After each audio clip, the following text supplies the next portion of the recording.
Welcome to P news. ముందుగా headlines చూద్దాం. సీఎంగా బాధ్యతలు స్వీకరించిన చంద్రబాబు మెగా డిఎస్సీపై తొలి సంతకం. సచివాలయంలో కోలాహలం. సాయంత్రం 4:41 సీఎంగా బాధ్యతలు చేపట్టిన చంద్రబాబు ఎన్నికల్లో ఇచ్చిన హామీల ఫైళ్లపై సంతకాలు.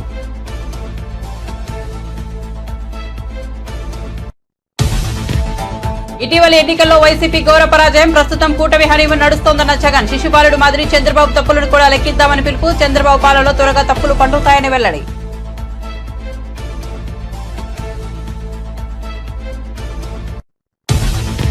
కేంద్ర పౌర విమానయాన మంత్రిగా కింజరాపు రామ్మోహన్ నాయుడు ఢిల్లీలో బాధ్యతల స్వీకరణ. ప్రధానికి ప్రత్యేక ధన్యవాదాలు తెలుపుకుంటున్నట్లు వెల్లడి. 100 రోజుల ప్రణాళిక తయారు చేసి అమల్లోకి తీసుకొస్తామని కేంద్ర మంత్రి రామ్మోహన్ నాయుడు వెల్లడించారు.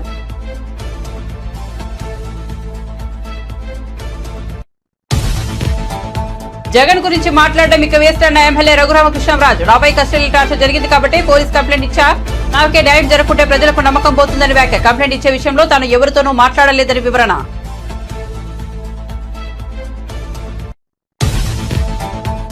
కేంద్ర బొగ్గు గనుల శాఖ మంత్రిగా కిషన్ రెడ్డి బాధ్యతలు. కేంద్ర హోంశాఖ సహాయ మంత్రిగా బాధ్యతలు స్వీకరించిన బండి సంజయ్. కార్యకర్తల కష్టం వల్లే తెలంగాణలో బీజేపీ గ్రాఫ్ పెరుగుతోందన్న కిషన్ రెడ్డి.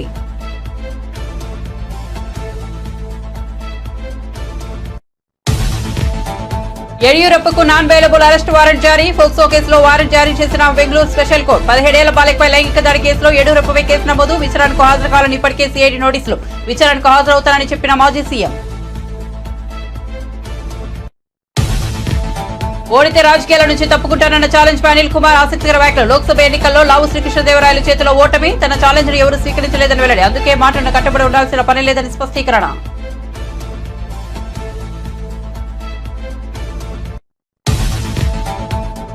కొన్నాళ్ల కిందటే వరలక్ష్మి శరత్ కుమార్ నిశ్చితార్థం. జూలైలో వివాహం. ప్రముఖులను స్వయంగా తన పెళ్లికి ఆహ్వానిస్తున్న వరలక్ష్మి.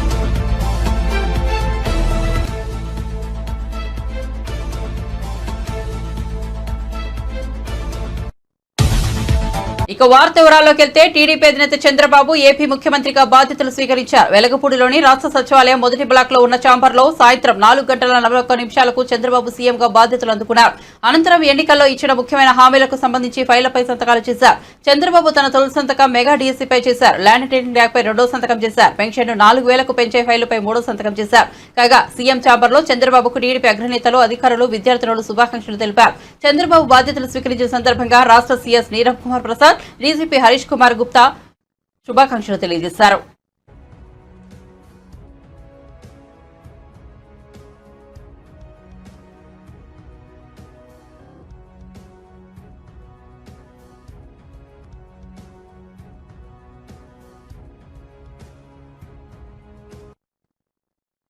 ఏపీ ముఖ్యమంత్రి చంద్రబాబు తిరుమల పర్యటన అనంతరం విజయవాడ చేరుకున్నారు. కనకదుర్గమ్మ దర్శనం కోసం కుటుంబ సమేతంగా ఇంద్రకీలాద్రికి విచ్చేశారు.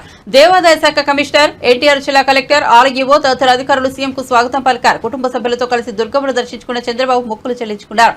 చంద్రబాబు రాక నేపథ్యంలో విద్యార్థులు ఇంద్రకీలాద్రిపై సంప్రదాయ నృత్యంతో అలరించారు. అమ్మవారి దర్శనం అనంతరం చంద్రబాబు ఉండవల్లి నివాసానికి చేరుకున్నారు.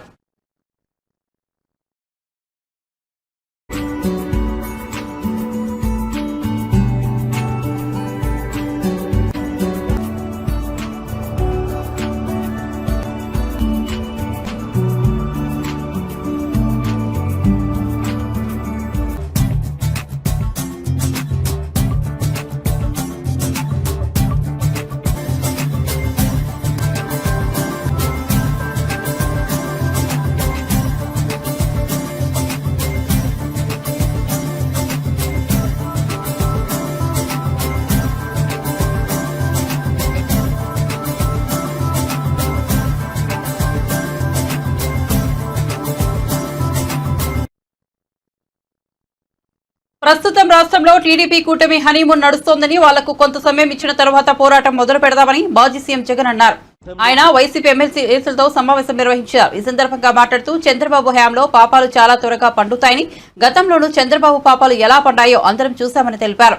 శిశుపాలుడి 100 తప్పుల మాదిరిగా చంద్రబాబు తప్పులను కూడా లెక్కిద్దామని పిలుపునిచ్చారు. ఆ తర్వాత ప్రజల్లోకి వెళ్లి ముమ్మరంగా పోరాటం సాగిద్దామని పేర్కొన్నారు. అసెంబ్లీలో వైసీపీకి ఏమంత బలం లేదని, దాంతో అక్కడ అధికార పక్షానిదే ఆధిపత్యం ఉంటుందని జగన్ పేర్కొన్నారు. అయితే మండలిలో వైసీపీకి బలం ఉన్న విషయాన్ని గుర్తించాలని సూచించారు. తమను ఎవరూ ఏమీ చేయలేరని, మహా అయితే 4 కేసులు పెడతారేమో అని జగన్ వ్యాఖ్యానించారు.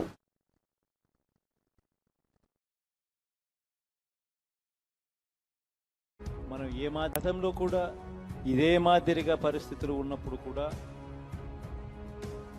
మనం ఏ మాదిరిగా పైకి లేచాము అన్నది కూడా మీ అందరికీ తెలిసిన విషయం. ఒకటి మీ అందరికీ చెప్తాము, ప్రజల్లో ఈరోజు మనం చేసిన మంచి ఉంది, ఇంటింటికి మనం చేసిన మంచి ఇంకా బ్రతికే ఉంది. ప్రజల్లో ఈరోజు మనం చేసిన పాలన మీద విశ్వసనీయత అనే పదానికి అర్థం ఈ రోజుకి కూడా ప్రజల్లో ఉంది. గడప గడపకు మనం చేసిన మంచి ఇంకా ప్రజల్లో బతికే ఉంది. మరి ఇవన్నీ ఉన్నప్పుడు మళ్ళీ మనం లేయడం కూడా కఠినం. కాకపోతే కొంచెం టైం పడుతుంది, ఆ టైం ఇవ్వాలి. ఆ టైం ఇచ్చినప్పుడు, అది జరిగినప్పుడు, పాపాలు పండినప్పుడు ఖచ్చితంగా మళ్ళీ మనం పైకి లేస్తాం. ఈ విషయం ప్రతి ఒక్కరం కూడా గుర్తుపెట్టుకోవాలి. ఎందుకు ఈ మాట కూడా చెప్తా ఉన్నానంటే, రాజకీయాలలో అన్నిటికన్నా ముఖ్యమైన అంశం క్యారెక్టర్, విలువలు, విశ్వసనీయత. పదాలకు అర్థం తెలిసి ఉండడం రాజకీయాలలో చాలా అవసరం. రాజకీయం అంటే ఎల్లవేళలా అధికారమే కాదు. అధికారంలో లేనప్పుడు కష్టాలు ఖచ్చితంగా వస్తాయి, కానీ ఖచ్చితంగా కష్టాలు వచ్చినప్పుడు మనం ఖచ్చితంగా ఏ రకంగా రియాక్ట్ అవుతామన్నది మన చేతుల్లో. విలువలు, విశ్వసనీయత లేని మనిషిగా రాజకీయాలు చేద్దామా, లేదా కష్టాలు వచ్చినప్పుడు ఆ కష్టాలను ఎదుర్కొని హుందాగా నిలబడుతూ మళ్ళీ 5 సంవత్సరాలు కన్ను మూసుకుంటే 5 సంవత్సరాలు అయిపోతాయి, మళ్ళీ 5 సంవత్సరాల తర్వాత మన పాలన వస్తుంది, మన ప్రభుత్వం వస్తుంది, అప్పుడు మళ్ళీ మనమే ఆందోళన ఎక్కుతామన్నది కూడా గుర్తుపెట్టుకొని అడుగులు వేస్తామా అన్నది మనలో ప్రతి ఒక్కరూ కూడా ఆలోచన చేసుకోవాలి. ఇదే మన ప్రభుత్వం అధికారంలో ఉన్నప్పుడు కులం చూడలేదు, మతం చూడలేదు, ప్రాంతం చూడలేదు, రాజకీయాలు చూడలేదు, చివరికి ఏ పార్టీకి ఎవరు ఓటు వేశారు అన్నది కూడా చూడకుండా ప్రతి పథకము కూడా డోర్ డెలివరీ చేయించాం. మనం అర్హత మాత్రమే ప్రామాణికంగా తీసుకుని ప్రతి పథకము, ప్రతి మంచి కూడా ప్రతి ఇంటికి డోర్ డెలివరీ చేయించాం.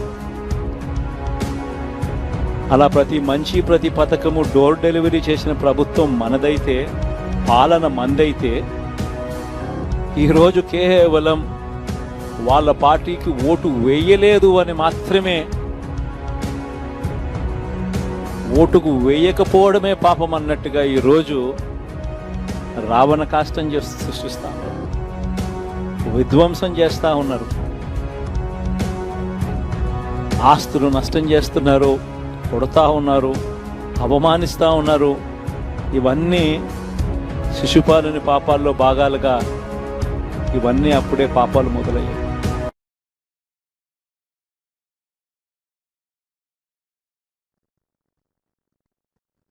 కేంద్ర పౌర విమానయాన శాఖ మంత్రిగా నియమితులైన టీడీపీ యువ ఎంపీ కింజరపు రామ్మోహన్ నాయుడు ఢిల్లీలోని రాజీవ్ గాంధీ భవన్లో కేంద్ర మంత్రిగా బాధ్యతలు స్వీకరించారు. ఈ సందర్భంగా రామ్మోహన్ నాయుడు మాట్లాడుతూ, ఈ బాధ్యత అప్పగించిన ప్రధాని నరేంద్ర మోదీకి ప్రత్యేక ధన్యవాదాలు తెలుపుకుంటున్నారని వెల్లడించారు. కేంద్ర కేబినెట్ లో అత్యంత పిండ వయస్కుడైన తనపై బాధ్యతను మోపారని, ప్రధానికి యువతపై ఉన్న నమ్మకం దీని ద్వారా అర్థమవుతోందని అన్నారు. 100 రోజుల ప్రణాళిక తయారు చేసి దాన్ని అమల్లోకి తీసుకొస్తామని రామ్మోహన్ నాయుడు తెలిపారు. టెక్నాలజీ వినియోగంతో పౌర విమానయానాన్ని మరింత ముందుకు తీసుకెళ్లేందుకు కృషి చేస్తానని చెప్పారు. చేస్తానని మోదీ గారికి, మా చంద్రబాబు నాయుడు గారికి, అలాగే దేశ ప్రజానికానికి అందరికీ కూడా ఈ సందర్భంగా తెలియజేసుకుంటున్నాను. మరి ఈరోజే స్వీకరించిన తర్వాత ఇమీడియట్గా మాకున్నటువంటి ప్లాన్, మోదీ గారు ప్రతి డిపార్ట్మెంట్లో దేశానికి కూడా సంబంధించి 100 డేస్ యాక్షన్ ప్లాన్ని తయారు చేయమంటం జరిగింది. మా డిపార్ట్మెంట్లో కూడా అది చేస్తాం.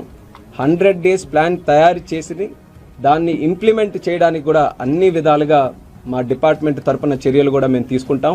అలాగే 100 డేస్ ప్లాన్ నుంచి 100 ఇయర్స్ ఆఫ్ ఇండిపెండెన్స్ వరకు, అంటే 2047వ సంవత్సరం వరకు కూడా ఈ సివిల్ ఏవియేషన్ డిపార్ట్మెంట్లో ఏ కార్యక్రమాలు చేయాలి దాని మీద ప్రత్యేకమైనటువంటి దృష్టి పెట్టి ఈ 5 సంవత్సరాలు కూడా సివిల్ ఏవియేషన్ మినిస్ట్రీలో బలమైనటువంటి పునాదులు దేశంలోనే కాదు ప్రపంచంలోనే ఒక ఉన్నతమైనటువంటి సెక్టర్గా తయారు చేయడానికి మా వంతుగా చర్యలు తీసుకుంటామని కూడా హామీ ఇస్తున్నాను. అలాగే ఈరోజు టెక్నాలజీని ఎక్కువ శాతం మన డిపార్ట్మెంట్లో వినియోగించుకొని సామాన్య ప్రయాణికుడికి ఈజ్ ఆఫ్ ఫ్లయింగ్ తీసుకొని వచ్చే విధంగా కార్యక్రమాలు చేస్తాం. ఈజ్ ఆఫ్ ఫ్లయింగ్లో సేఫ్టీ ఉండాలి, కంఫర్ట్ ఉండాలి, కన్వీనియన్స్ ఉండాలి. వాళ్ళకి ఎప్పుడైనా సరే ఎటువంటి సమస్య వస్తే సరైనటువంటి రిడ్రెసల్ మెకానిజం కూడా మన ప్రభుత్వం నుంచి డిపార్ట్మెంట్ నుంచి ఉండే విధంగా ఈ 100 days యాక్షన్ ప్లాన్ కానీ వచ్చే 25 సంవత్సరాల తాలూకు యాక్షన్ ప్లాన్ కానీ ఈజ్ ఆఫ్ ఫ్లయింగ్ మీద మేము దృష్టి పెడతామని కూడా ఈ సందర్భంగా తెలియజేసుకుంటున్నాను. అలాగే ఇప్పుడున్నటువంటి ఎన్వైర్న్మెంట్ పరిస్థితులు కూడా చూసుకుంటే ఎన్వైర్న్మెంట్ ఫ్రెండ్లీగా కూడా డిపార్ట్మెంట్ రన్ చేయాలి. గతంలో కూడా మోదీ గారు గత 10 సంవత్సరాలుగా అన్ని డిపార్ట్మెంట్స్లోనూ కూడా ఇది అలవాటు చేయడం జరిగింది. నేను కూడా చంద్రబాబు నాయుడు గారితో సుదీర్ఘంగా పనిచేశాం. గత 10 సంవత్సరాలుగా పార్లమెంట్ సభ్యుడిగా ఉన్నప్పుడు, ఆయన ముఖ్యమంత్రిగా ఉన్నప్పుడు కానీ, ఆయన పార్టీని లీడ్ చేసినప్పుడు కానీ ఆయన తాలూకు కార్యక్రమాలు స్పష్టంగా చూశాను. ఎంత రెస్పాన్సిబుల్గా లీడర్షిప్ని ముందుకు నడిపించాలనేది ఆయన దగ్గర నేర్చుకున్నాం. పేపర్లెస్ చేయాలి, లేకపోతే రెన్యూబుల్ ఎనర్జీస్ని మనం వాడుకోవాలనేది చంద్రబాబు నాయుడు గారు కూడా మాకు నేర్పించినటువంటి నాయకత్వం. దాన్ని సివిల్ ఏవియేషన్ మినిస్ట్రీలో కూడా వాడుతాం. సివిల్ ఏవియేషన్ మినిస్ట్రీని కూడా 100% ఈకో ఫ్రెండ్లీగా, ఎన్వైర్న్మెంట్ ఫ్రెండ్లీగా తయారు చేయడానికి మా వంతుగా చర్యలు కూడా తీసుకుంటాం. చాలా వరకు ఎయిర్పోర్ట్స్ అన్నీ కూడా ఆ దిశలో ముందుకు వెళ్ళాయి. భవిష్యత్తులో 100% దేశంలో ఉన్నటువంటి ఎయిర్పోర్ట్స్ కానీ మనం చేసే కార్యక్రమాలు కానీ eco friendly and environment friendly చేసే విధంగా కార్యక్రమాలు చేస్తాం. దానితో పాటు ఎయిర్పోర్ట్స్ తాలూకా కన్స్ట్రక్షన్ ఇప్పుడు బడ్జెట్ కూడా మరొక 4 రోజుల్లో ప్రవేశపెట్టబోతున్నారు. కాబట్టి దానికి కావలసినటువంటి ఫండింగు, స్కీమ్స్, మా తాలూకా ఆలోచన అంతా కూడా ఏంటంటే Tier 2, Tier 3 సిటీస్కి కూడా ఎయిర్పోర్ట్ తాలూకా ఫెసిలిటీస్ని వాళ్ళకి దగ్గరగా చేరువ చేయాలి. ఒక కామన్ వెహికల్ కింద ఎయిర్ ఫ్లయింగ్ని అందుబాటులో సామాన్యుడు కూడా తీసుకొని రావాలి. ఆ ప్లానింగ్తో ఇన్ఫ్రాస్ట్రక్చర్ ప్రాజెక్ట్స్ ఈరోజు కొత్తగా స్టార్ట్ చేయాల్సినవి కాదు, గతం నుంచి కూడా రన్ అవుతున్నాయి, కొన్ని మధ్యలో ఉన్నాయి. వాటికి కూడా ఫండింగ్ అంతా కేటాయించుకొని దాన్ని ఫుల్ ఫ్లెడ్జ్డ్గా కంప్లీట్ చేయడానికి కేంద్ర ప్రభుత్వం ఫైనాన్స్ డిపార్ట్మెంట్ తాలూకా సహకారం తీసుకుంటాం. అది కూడా మా ప్లానింగ్లో. కిషన్ రెడ్డి, బండి సంజయ్లు గురువారం కేంద్ర మంత్రులుగా బాధ్యతలను స్వీకరించారు. కేంద్ర బొగ్గు గనుల శాఖ మంత్రిగా కిషన్ రెడ్డి బాధ్యతలు చేపట్టగా ఢిల్లీలోని హోంశాఖ కార్యాలయంలో కేంద్ర హోంశాఖ సహాయ మంత్రిగా బండి సంజయ్ బాధ్యతలు స్వీకరించారు. ఈ సందర్భంగా కిషన్ రెడ్డి మాట్లాడుతూ మోదీ హయాంలో కోతలు లేకుండా విద్యుత్తును అందిస్తున్నట్టు చెప్పారు. అధికంగా బొగ్గు ఆధారిత విద్యుత్ ఉత్పత్తి జరుగుతోందన్నారు. ఇతర దేశాల నుంచి మనం బొగ్గును దిగుమతి చేసుకుంటున్నామని తెలిపారు. మున్ముందు దిగుమతిని తగ్గించి దేశీయంగా ఉత్పత్తిని పెంచుతామన్నారు. ఖనిజాల అన్వేషణ, త్రవ్వకాల ద్వారా ఉపాధి కల్పనకు కృషి చేస్తామన్నారు. బొగ్గు గనుల మంత్రిత్వ శాఖల అధికారులతో ఒక బృందంగా నిబద్ధతతో పనిచేస్తామని కిషన్ రెడ్డి పేర్కొన్నారు. ఈ 2 డిపార్ట్మెంట్ సంబంధించి మంత్రిగా ప్రధానమంత్రి గారు నాకు బాధ్యతలు ఇవ్వడం జరిగింది. ఈరోజు అధికారపూర్వకంగా ఈ బాధ్యతలు ఈరోజు చేపట్టాను. మనకందరికీ తెలుసు, దేశంలో విద్యుత్ లేకుండా, పవర్ లేకుండా ఏ ఒక్క పని కూడా కాదు. అది వ్యవసాయమే కావచ్చు, పారిశ్రామిక రంగమే కావచ్చు, ఐటీ కానీ, లేక కమర్షియల్ కానీ, డొమెస్టిక్ కానీ, ప్రజల జీవితాలతో విద్యుత్తు రంగం పూర్తిగా పెనవేసుకొని ఉన్నది. భారతదేశంలో విద్యుత్ కోత లేనటువంటి ఒక నూతన భారతాన్ని నరేంద్ర మోడీ గారు ఈరోజు ఆవిష్కరించారు. ఈ రాష్ట్రము ఆ రాష్ట్రం కాదు, అన్ని రాష్ట్రాల్లో కూడా అవసరమైనంత విద్యుత్ అన్ని రంగాలకు అందుతా ఉంది. దానికి ప్రధానమైనటువంటి కారణము బొగ్గు ద్వారానే ఈరోజు విద్యుత్ ఉత్పత్తి అత్యధిక శాతం అవుతా ఉంది. రానున్న రోజుల్లో ఇంకా విద్యుత్ ఉత్పత్తి పెంచడం కోసము, విద్యుత్తు ట్రాన్స్పోర్టు ఇంకా పెంచడం కోసము అనేక రకాలుగా నరేంద్ర మోడీ గారి నాయకత్వంలో యాక్షన్ ప్లాన్ చేస్తూ ఉన్నారు. రానున్న రోజుల్లో దీన్ని మరింతగా ముందుకు తీసుకెళ్తాము. ఇక్కడ పవర్ మినిస్ట్రీ కానీ, రైల్వే మినిస్ట్రీ కానీ, కోల్ మినిస్ట్రీ కానీ, మైన్స్ మినిస్ట్రీ కానీ, వీటన్నిటికీ ఎన్వైరన్మెంట్ మినిస్ట్రీ కానీ, వీటన్నిటికీ ఒక అవినాభావ సంబంధం ఉంది. వీటన్నిటిని కూడా సమన్వయం చేసుకుంటూ ముందుకెళ్తాము. విద్యుత్ కోత లేనటువంటి భారతాన్ని నిర్మించాలంటే బొగ్గు ఉత్పత్తి పెంచాల్సినటువంటి అవసరం ఉంది. ఇతర దేశాల నుంచి ఇంకా కొంత మేరకు మనం బొగ్గు దిగుమతి చేసుకుంటున్నాం. రానున్న రోజుల్లో కూడా పూర్తి స్థాయిలో మన అవసరాలకు కావలసినటువంటి బొగ్గును మనమే ఉత్పత్తి చేసుకోవడం, ఆ యొక్క మినరల్స్ బయటికి తీయడము, ఉపాధి అవకాశాలు పెంచడము, మినరల్స్ని కూడా ఇతర దేశాలకు కూడా ఎక్స్పోర్ట్ చేయడము. నేను తప్పకుండా ఇటు మైన్స్ మినిస్ట్రీ, కోల్ మినిస్ట్రీ ఒక టీం వర్క్గా మేమందరం పనిచేసి మా అధికారులు మేమందరం తప్పకుండా నరేంద్ర మోడీ గారు కానీ దేశ ప్రజలు కానీ ఏ ఆకాంక్షలతోటైతే ఈరోజు ముందుకెళ్తా ఉన్నారో ఆ దిశలోనే మేమందరము డెడికేషన్తో పనిచేస్తామని ఈ సందర్భంగా మనవి చేస్తాం. కనీసం వార్డు మెంబర్ గా కూడా పనిచేయని తనను పెద్దల సభకు పంపించారని తీర్మార్ మల్లన్న భావోద్వేగానికి గురయ్యారు. ఇటీవల తెలంగాణలో జరిగిన గ్రాడ్యుయేట్ ఎమ్మెల్సీ ఎన్నికల్లో ఆయన కాంగ్రెస్ అభ్యర్థిగా పోటీ చేసి గెలుపొందారు. ఆయన ఎమ్మెల్సీగా ప్రమాణ స్వీకారం చేశారు. మండలి చైర్మన్ గుత్తా సుఖేందర్ రెడ్డి ఆయనతో ప్రమాణం చేయించారు. అనంతరం ఆయన మీడియాతో మాట్లాడుతూ తన గెలుపునకు సహకరించిన వారందరికీ కృతజ్ఞతలు తెలిపారు. జీవితంలో తనకు వచ్చిన మొదటి అవకాశం ఇదే అన్నారు. తన గెలుపునకు ప్రతి ఒక్కరూ సహకరించాలన్నారు. నిన్న మొన్నటి వరకు ఉన్న మల్లన్న వేరు, ఈ రోజు నుంచి బాధ్యత కలిగిన మల్లన్నలా ఉంటానన్నారు. నమస్కారం. ఇవాళ శాసన మండలి సభ్యుడిగా గౌరవ చైర్మన్ గారి సమక్షంలో ప్రమాణం చేయడం జరిగింది.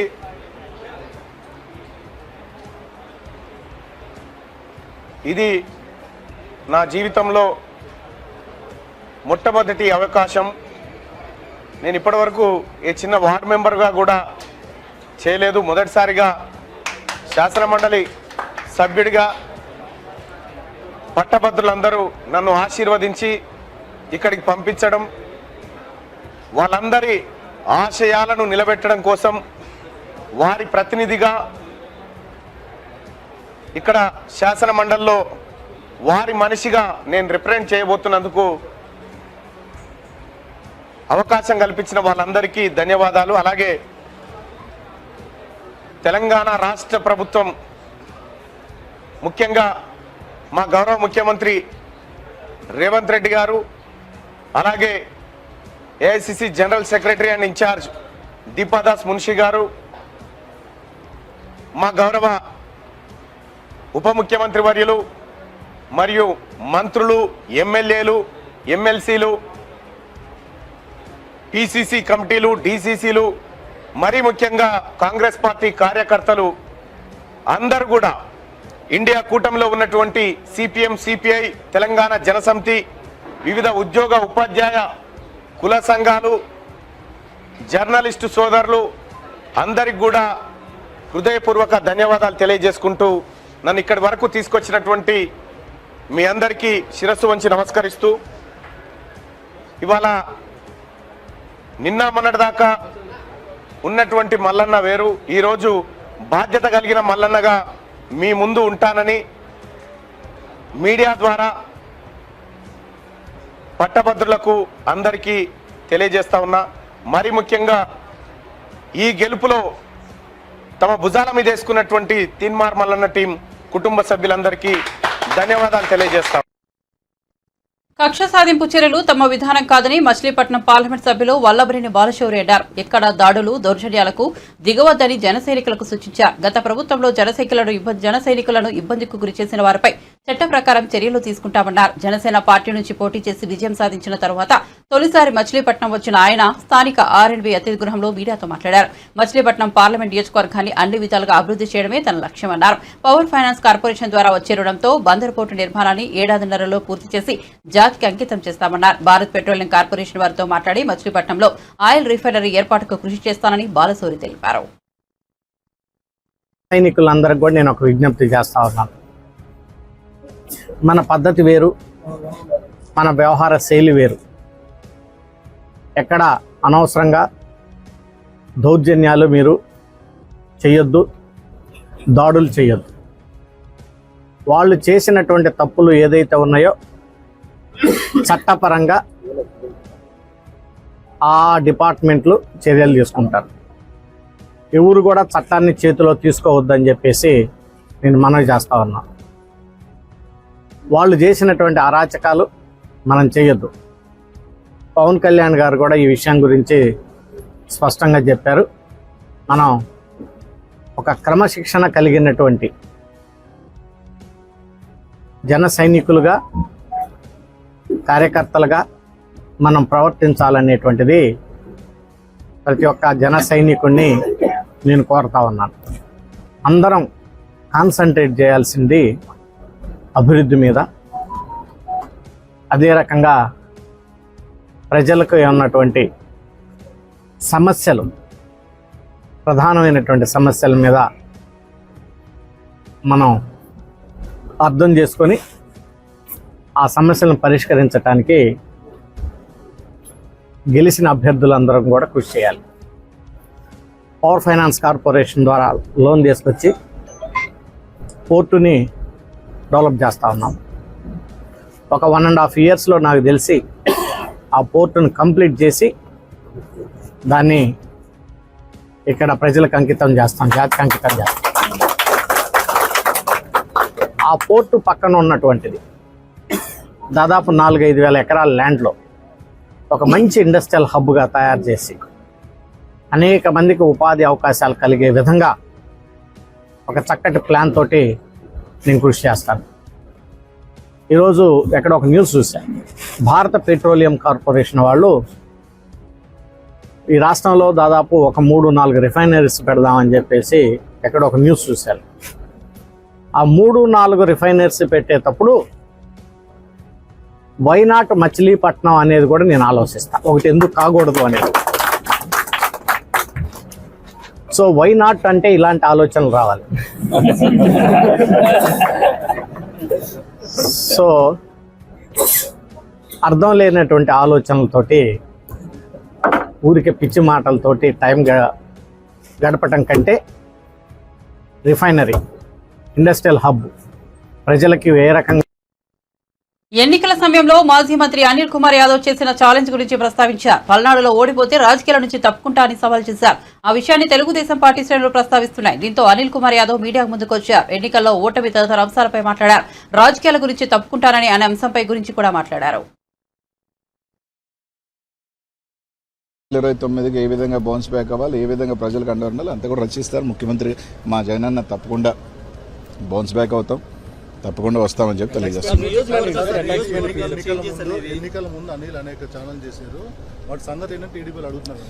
ఇప్పుడు ఒకసారి మీరు అందరూ ఆలోచన చేయాలా. నేను ఛాలెంజ్ విసిరాను కానీ ఛాలెంజ్ ఎవరు తీసుకోవాలా? ఎలా ఉంటారంటే నేను ఛాలెంజ్ విసిరినమాట వాస్తవమే. నేను ఛాలెంజ్ విసిరినప్పుడు అవతల ఛాలెంజ్ తీసుకొని రైట్ మేము కట్టుబడి ఉన్నాం ఈ ఛాలెంజ్కి అని చెప్పుని ఉంటే బాగుండేది. ఎన్నికలు అయిపోయిన తర్వాత అప్పుడు ఛాలెంజ్ చేసేవి కదా అంటే అలా కాదు కదా. నేను ఒక సవాల్ విసిరినప్పుడు ఆ సవాల్ స్వీకరించేవాడు కూడా స్వీకరించుకొని చేస్తుంటే బాగుండేది. రైట్, ఏదో సామెత ఒకటి ఉంది, హనుమాన్ జంక్షన్లో నాకు బాగా నచ్చిన డైలాగు, గెలిచినోడు చెప్తాడు ఓడినోడు వినాలని. ఈరోజు వాళ్ళు చెప్తున్నారు, మేము వింటాం, పర్వాలేదు. ఈరోజు వాళ్ళు ఏదైనా చెప్తున్నారు, రైట్, వాళ్ళు ట్రోల్ చేసుకుంటున్నారు, చేసుకునే అబ్బాయి ఇబ్బంది ఏం లేదు. ట్రోల్ చేసుకునే స్థాయిలో మేము ఉన్నామంటే మేము ఎదిగినట్టే. We are in public. Good publicity or bad publicity is a publicity. నియోజకవర్గాల మార్పులు ఓటమిలో ఎంతవరకు ఫ్యాక్టర్ పనిచేయదు? ఏమీ ఇప్పుడు పల్నాడులో నాకు 40,000 ఓట్లు ఎమ్మెల్యేల కన్నా ఎక్కువ వచ్చినాయి కదా చెప్తున్నా. కాబట్టి అదేం పెద్ద నేను కోరుకోను. ఎందుకంటే ఇంత పెద్ద ఎలక్షన్ దీంట్లో కొన్ని దగ్గరలా చూసుకున్నప్పుడు రకరకాల అనుమానాలు ఉన్నాయి, రకరకాలు ఉన్నాయి. కాబట్టి అదేం పెద్ద ఫ్యాక్టర్ ఏం నేను అనుకోను. వేరియస్ రీజన్స్ అన్వేషిస్తూ ఉన్నారు. కొన్ని మాకు తెలుసుకోని కారణాలు, మా నాయకులు కూడా కారణాలు ఎందుకు పోయినాయి, రకరకాల కారణాలని వాళ్ళు అన్వేషిస్తున్నారు, మేము అన్వేషిస్తున్నాం. తప్పకుండా దాన్ని అంతా కూడా ఓవర్ హెడ్ చేసుకొని వాళ్ళు ఇచ్చిన హామీలు కానీ రకరకాలు కానీ ఖచ్చితంగా నిలబడి వాళ్ళు చెప్పిన హామీలు ఉన్నాయి కదా, అవి కూడా ప్రజలకు చేయాలా. చేయకపోతే తప్పకుండా ప్రజాపక్షాన్ని నిలబడతాం. తప్పకుండా ప్రతి ఒక్క కార్యకర్త కూడా జగన్మోహన్ రెడ్డి గారు అండగా ఉంటారు, మేము అందరం కూడా అండగా ఉంటాం. తొందరలోనే దానికి సంబంధించింది కూడా ఇది చేస్తాం. తప్పకుండానే అందరం కూడా ఎప్పుడు కూడా ఏ గవర్నమెంట్కైనా కూడా కొంత టైం అనేది ఇస్తారు. ఎవరైనా కూడా ఒక 6 months 1 year దేనికైనా కూడా స్టార్టింగ్ పీరియడ్ ఉంటుంది. వేచి ఉంటాం. తప్పకుండా వాచ్ చేస్తాం, చూస్తాం. మంచి చేస్తే తప్పకుండా మంచి చేయాలని కోరుకుంటాం.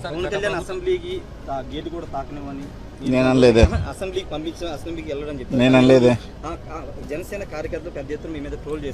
నేను అనలేదే అన్నమాట. తప్పకుండా నేను చెప్పేది ఏంటంటే పవన్ కళ్యాణ్ గేట్ దాటలేదు. ఫస్ట్ ఆఫ్ ఆల్ నేను అనలేదు. అది నేను అనలేదు, పక్కన పెట్టుకోండి. రైట్, ఇదే పవన్ కళ్యాణ్ గారు గతంలో ఓడిపోయారు, ఇప్పుడు గెలిచారు, అంతే. దాంట్లో ఏముంది? రేపు అనేది మళ్ళీ ఉంటుంది కదా రాజకీయాల్లో. It is cycle. Congress party 10 years ఉంది, 15 years లేదు. చంద్రబాబు నాయుడు గారు కూడా 4 సార్లు ఓడిపోయారు, మళ్ళీ వచ్చారు కదా. అలా అని రేపు రాలేని ఎలా అనుకుంటాం? సరే, ఎవరు అనుకోవటం వాళ్ళ ఉద్దేశంలో మేము రాము అని అనుకుంటున్నారు. మేము ఎలా బౌన్స్ బ్యాక్ అవ్వాలని మేము అనుకుంటున్నాం, అంతే.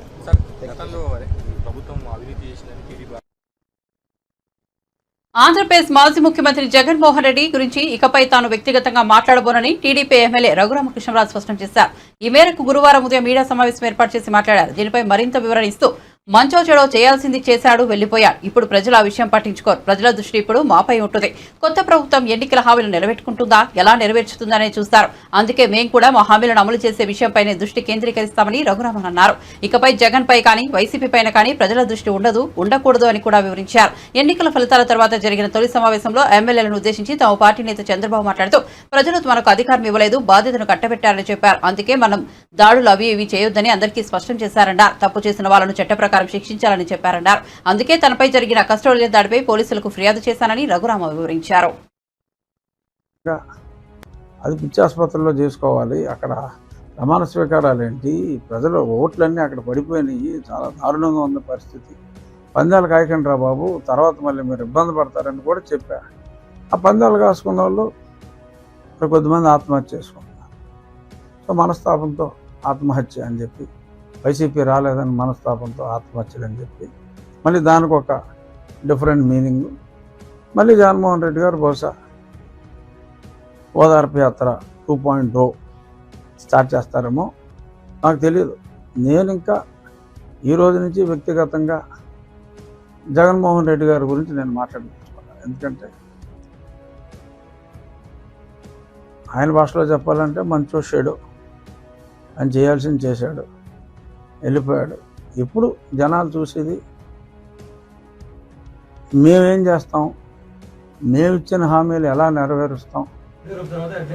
ఎన్నో హామీలు ఇచ్చాం, ఆ హామీలు నెరవేరుస్తారా లేదా అనే దాని మీద జనం దృష్టి ఉంటుంది తప్ప జనాల దృష్టి ఇంకా జగన్మోహన్ రెడ్డి గారి మీద కానీ వైఎస్ఆర్ కాంగ్రెస్ పార్టీ మీద కానీ ఉండకూడదు కూడా, అనవసరం. ఇప్పుడు మేము మాట ఇచ్చాం, మా మాట ప్రజలు విశ్వసించారు. జగన్మోహన్ రెడ్డిని కాదనుకున్నారు. మాకు మేము ఊహించిన దానికన్నా కూడా పెద్ద అందలం ఎక్కించారు. మొన్న మా ఎమ్మెల్యేల మీటింగ్లో కూడా చంద్రబాబు నాయుడు గారు అదే స్పష్టంగా చెప్పారు. మనకి ప్రజలు అధికారం ఇవ్వలేదు, మనకి ప్రజలు ఒక బాధ్యత అప్పచెప్పారు. ఆ బాధ్యతని సక్రమంగా నిర్వహించాలి. దాడులు ఇటువంటివి మనం చేయకూడదు. చట్ట ప్రకారం తప్పు చేసిన వాళ్ళని శిక్షించాలి. సో దీనికి ఒకరోజు ముందుగానే నేను చట్ట ప్రకారం ఒక పోలీస్ కంప్లైంట్ కూడా ఇవ్వడం జరిగింది. బహుశా నేడో రేపో మరి నిన్నటి వరకు పోలీస్ అంతా కూడా ప్రమాణ స్వీకారం ఏర్పాట్లో ఉంది కాబట్టి బహుశా 1-2 రోజుల్లో మరి అది ఎఫ్ఐఆర్ కూడా నా కస్టోడియల్ టార్చ్. కర్ణాటక మాజీ ముఖ్యమంత్రి బీజేపీ నేత యడియూరప్పకు నాన్ బెయిలబుల్ అరెస్టు వారెంట్ జారీ అయింది.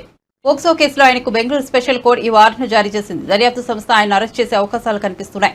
17 ఏళ్ల బాలికపై లైంగిక దాడి కేసులో యడియూరప్పపై కేసు నమోదైంది. ఈ కేసుకు సంబంధించి విచారణకు హాజరు కావాలని సిఐడి మాజీ ముఖ్యమంత్రికి నోటీసులు ఇచ్చింది. విచారణకు హాజరవుతారని ఆయన దర్యాప్తు సంస్థకు సమాధానమిచ్చారు. బులెటిన్ ముగించే ముందు హెడ్లైన్స్ మరోసారి చూద్దాం. సీఎంగా బాధ్యతలు స్వీకరించిన చంద్రబాబు మెగా డీఎస్సీపై తొలి సంతకం. సచివాలయంలో కోలాహలం. సాయంత్రం 4:41 సీఎంగా బాధ్యతలు చేపట్టిన చంద్రబాబు ఎన్నికల్లో ఇచ్చిన హామీల ఫైళ్లపై సంతకాలు.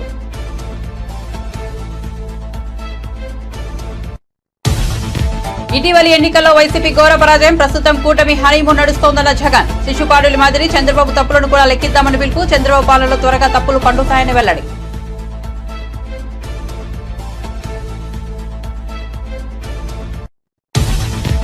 కేంద్ర పౌర విమానయాన మంత్రిగా కింజరపు రామ్మోహన్ నాయుడు ఢిల్లీలో బాధ్యతల స్వీకరణ. ప్రధానికి ప్రత్యేక ధన్యవాదాలు తెలుపుకుంటున్నట్లు వెల్లడి. 100 రోజుల ప్రణాళిక తయారు చేసి అమల్లోకి తీసుకొస్తామన్న కేంద్ర మంత్రి రామ్మోహన్.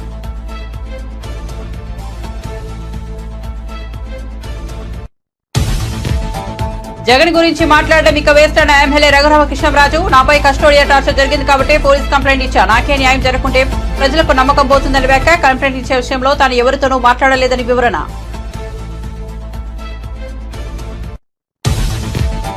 కేంద్ర బొగ్గు గనుల శాఖ మంత్రిగా కిషన్ రెడ్డి బాధ్యతలు. కేంద్ర హోంశాఖ సహాయ మంత్రిగా బాధ్యతలు స్వీకరించిన బండి సంజయ్. కార్యకర్తల కష్టం వల్లే తెలంగాణలో బీజేపీ గ్రాఫ్ పెరుగుతోందన్న కిషన్ రెడ్డి.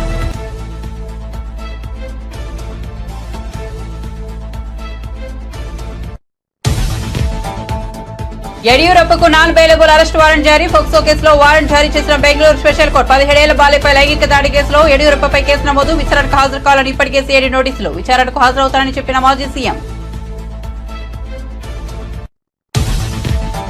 ఓడితే రాజకీయాల నుంచి తప్పుకుంటారన్న ఛాలెంజ్ పై అనిల్ కుమార్ ఆసక్తికర వ్యాఖ్యలు. లోక్సభ ఎన్నికల్లో లావు శ్రీకృష్ణదేవరాయల చేతిలో ఓటమి. తన ఛాలెంజ్ ను ఎవరూ స్వీకరించలేదని వెల్లడి. అందుకే మాటకు కట్టుబడి ఉండాల్సిన పని లేదని స్పష్టీకరణ.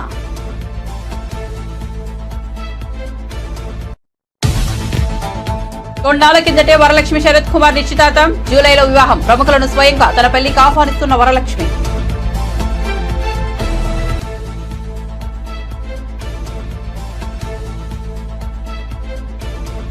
మరిన్ని అప్డేట్స్ కోసం చూస్తూనే ఉండండి పీ న్యూస్.